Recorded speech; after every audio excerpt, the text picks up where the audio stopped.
वन्दे वाञ्छितलाभाय चन्द्रार्धकृतशेखरां वृषारूढां शूलधरां शैलपुत्रीं यशस्विनीम्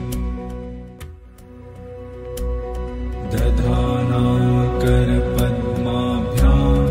अक्षमालाकमण्डलु देवी प्रसीदतु मयि ब्रह्मचारिण्यनुत्तमा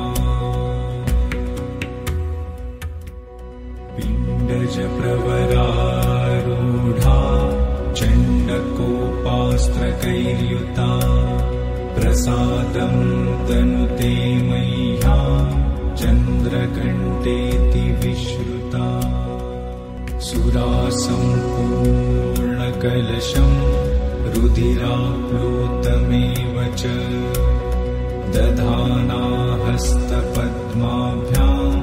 कूष्माण्डाशुभदास्तु मे सिंहासनगता नित्यं पद्माश्रितकरद्वया शुभदास्तु सदा देवी स्कन्दमाता यशस्विनी चन्द्रहासोज्ज्वलकरा शार्दूलवरवाहना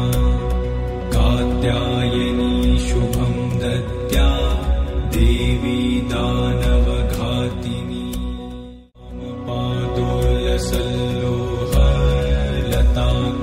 लताकण्टकभूषणा वर्धनमूर्धध्वजा कृष्णा कालरात्रि भयङ्करी श्वेते वृषे समारूढा श्वेताम्बरधरा शुचिः महागौरी शुभं दधान् महादेव प्रमोददा